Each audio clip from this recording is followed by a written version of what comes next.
Hey guys, welcome back to Professional Weekenders YouTube channel. Today we're here in Istanbul, Turkey, and today we're going on a river cruise up the Bosphorus River. It's gonna be a ton of fun, so make sure to stick around, check it out, hit that subscribe button, and let's go. Let's go.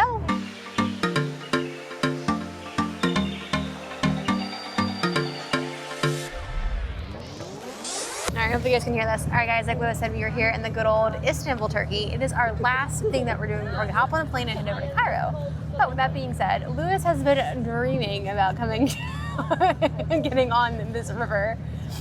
Because we're going to go see the Bosphorus Bridge. It's like Lewis's favorite thing here in all of Turkey. That's not the case. You keep saying that. That's not true. I know, it's all you keep talking about though.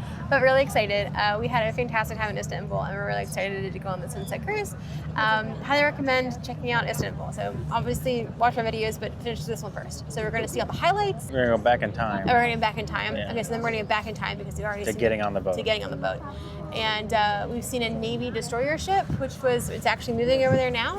So yeah, good times. Let's go. All right, so next up is our Bosphorus River tour. So this costs 750 lira per person, 1,500 total. So that's about $40 US for a 2-hour cruise for 2 people. So not too bad. All right, off the stern of the boat here though, we do see a Turkish destroyer, which is pretty sweet. Just sitting out there anchored, guarding the Bosphorus River. I think we're pretty much all loaded up at this point. Got a good look at the buildings on the mountain there. The Bosphorus over here is waiting to be conquered, and down there is Bosphorus Bridge. I honestly have no idea where we're going or what we're going to see because we walked up and I wanted to do this today, but my plan was just to walk up and buy tickets, and I thought we'd have time to mull it over before we got on the boat, but now we bought tickets and they were boarding, so they're like, go ahead and get on right now. So we did, which is nice that you can there's walk-up availability. You don't have to buy tickets or anything online. I know saw several people did. Honestly, we went through Viator looking for cruise tickets and I couldn't find anything. There was maybe there was 1 or 2 that were about this price, but this isn't bad. $20 to get on the boat for 2 hours. Exactly what we're looking for. Dinner cruise would have been nice, and they're relatively affordable. We just didn't have that kind of time. It's about 4 hours for a dinner cruise, and we got to get to the airport later today. And with that horn, we were shoving off. So, telling this boat back here, get out the way. The boat better move. We're coming. So here's our first look at this mosque over here. There's a ton of these things all over the city. This is the Donbass Mosque. So I don't know if I'm saying that right. Donbass. There you go. Isn't that the name of the river here? There's the Donbass region of Ukraine, I think is what I'm kind of saying it as. Okay. But the name of the river this is the Bosphorus River, but down there it's the Strait. It's the Dunder something Strait. I don't know. I feel like this whole trip so far has been very much like flying by the seat of our pants because we kind of are. Who are you telling? We're like, what's the name of that bridge? I don't know. Yeah, I don't know. We're here to have a good time. But I will say, I feel like the Turkish language is harder than any of the other countries where we try to understand the language. I feel like in Thailand, it wasn't even obviously the same characters. In Turkey, it's not the same characters either. Turkish isn't, but I feel like Turkish is harder to understand than Thai was. I don't think so. You don't think so? I do.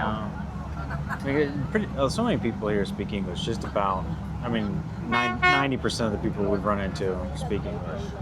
Yeah, but everybody who we spoke to in Thailand spoke English. Well, there were several people. Our driver last night didn't speak English. No, he did. The night before. Yeah, the night before he did. Yeah, our first night here. So go back and watch that video. Our first night here, we took a taxi from the airport to the hotel, and I guess because we were on a walking street, he couldn't get us exactly close to it. But it's like 4 a.m. by the time we actually got to the area, so we had to drag our bags. I'll put the footage in here.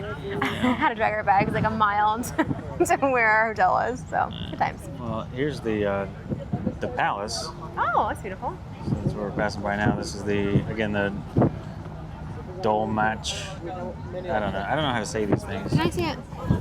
We'll give some facts because there are a couple things that I do know about Turkey and Istanbul, since Christine was just asking about. We're calling those Lewis facts. Okay. So about the palace, right? So Turkey is a republic, so it is a democracy.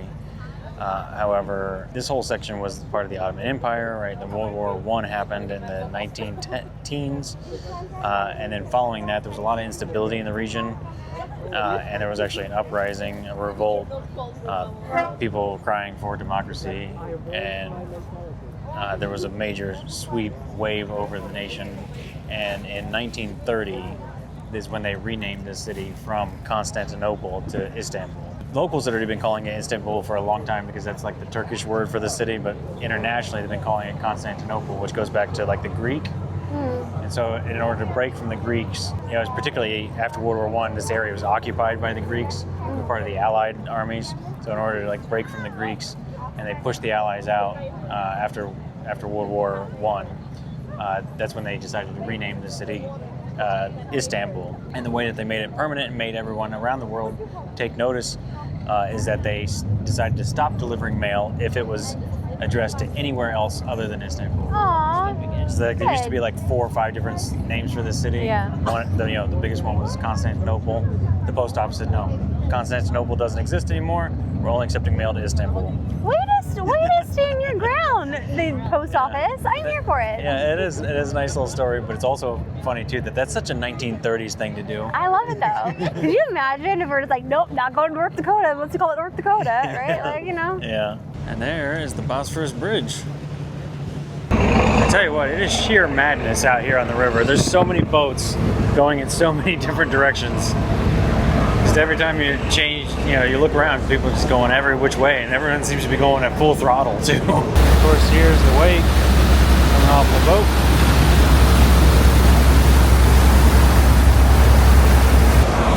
All right, it is a windy day out here on the Bosphorus.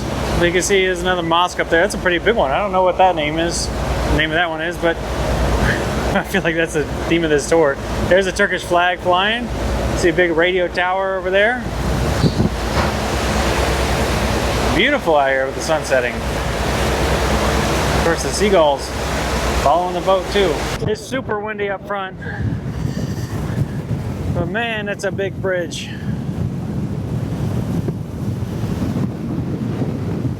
I tell you what, if you're looking for pretty mosques, Istanbul has you covered because they are a dime a dozen in this city. They're all beautiful though. And here is the Bosphorus Bridge. Wow. She's a big one. She's a beaut, Clark. It is cold and windy out here, so make sure you bring a hoodie and put your hat on tight if you don't want to lose it.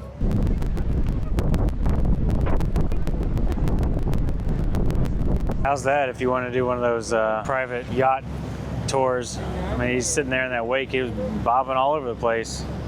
Some big boats out here. And here is the Rumeli Fortress. So this was built by one of the sultans of the Ottoman Empire. At the narrowest part of the Bosphorus River is 660 meters across the river to the other side. And so this was built in order to control access to the river, from the river to the Black Sea. It also sits opposite of, there's another smaller fortress over there. The smaller fortress is known as the Asia Fortress. So the sultan that built this one is actually the grandson of the one that built the one on the Asian side. And together those two fortresses combined worked to completely control any access from the Black Sea. So basically at the time, Istanbul, which was Constantinople at the time, was controlled by the Byzantine Empire. And the Ottomans wanted to conquer it. This was in 1453, and they built these two fortresses to cut off any aid going to the city. And then after that, Constantinople fell to the Ottoman Empire.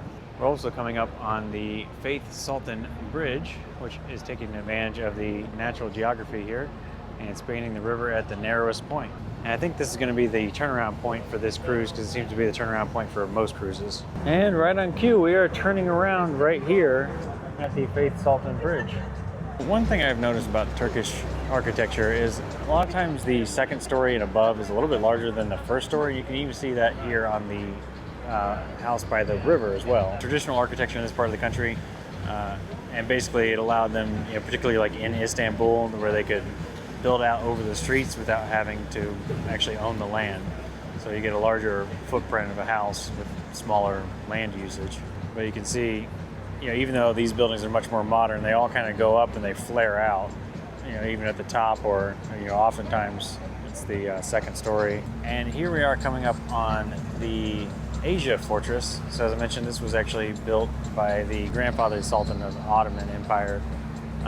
They built the one on the other side. So this is the sister fort here that allowed them to control both sides of the river in order to cut off access to the Black Sea. So basically they just put like gigantic cannons out there on either side of the river, and if you tried to pass by, they were just gonna blow your ship to all kingdom come. And I don't think I would want to be out here kayaking with the size of these waves and the size of this wake. Those people got more guts than I do. It's beautiful though. Tell you what, these boats, they just cut right off your stern or your bow, either way. Oh, that's a beautiful house. I'm not sure what that is, but it is absolutely gorgeous. I want that one. Can we just put it in Tampa? I want that one. Okay. Can we build something like that? We'll just come get this one. Okay. It doesn't look like they're using it. No. I want that one. Oh, gosh. Whoa, we're rocking. There's the Turkish flag. So pretty. That is a good flag. Nah, it's clean, it's simple. Yeah. Bold colors, I like it. Picasso. Trees by these houses too, they're like gigantic bonsais. And here's the reason why we see that destroyer down the river, because this is the naval station. Although for being a naval station, I would have expected like some big, docks in order to dock their big boats. I wonder if it's more like maybe a naval academy. Not part of the official tour, but the big tower right there is the Kamlika Tower. So this is a TV broadcast tower. It is the tallest building in all of Istanbul. It is 1,200 feet tall. And look at the size of the antenna on the top of that thing. It is massive. Opened in 2021, so it's a relatively new addition here to the skyline, and stands apart from the rest of Istanbul. Just kind of all around. So here we come to the Bosphorus Bridge again, looking ever so majestic at sunset. This is the Babazane Palace. I don't know, I'm probably mispronouncing everything here. But you see that is pretty much all under renovation, and they do have this scaffolding scrim all around it that kind of gives you an idea of what it's supposed to look like. And here is our final landmark of the cruise. So this is the Maiden's Tower. So as you can see, it's kind of out into the middle of the Bosphorus River here. So it was built during the Byzantine Empire, basically to help protect the Bosphorus River and Constantinople from attack. So again, kind of fortress-like.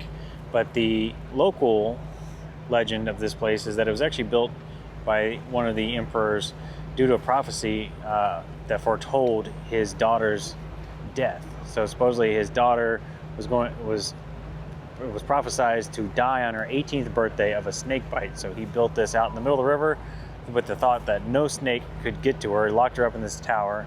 On her 18th birthday, he was so elated that she had survived the prophecy and had not died. He showed up and congratulated her with a giant basket of fruit. Within that basket of fruit was a snake that jumped out, bit her on the hand. She died in her father's arms right there in the tower. Now that last bit I don't believe is actually true, but it's a neat story. It's a fun story. A fun relative, right? I mean, someone died, but it's ironic.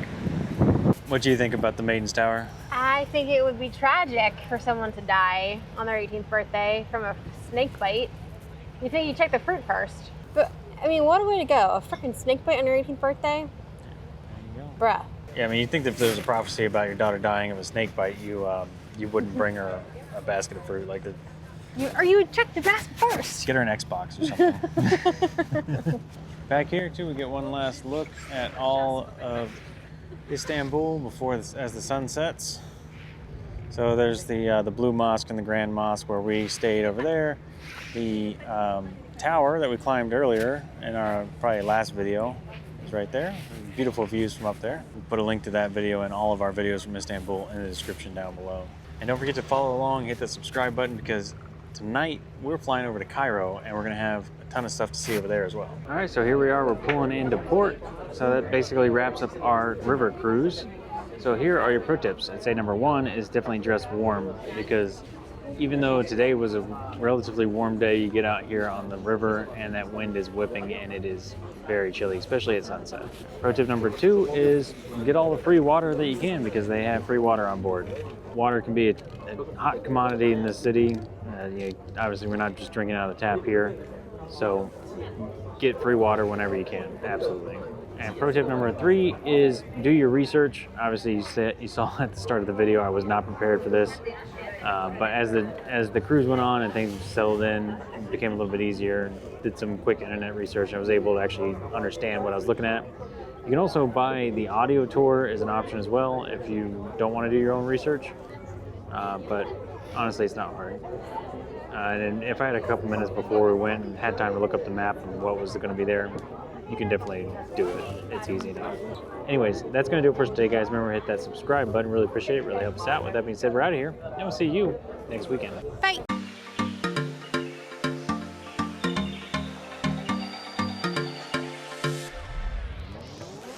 I did my intro. You haven't let me do my intro a single time since I've been here.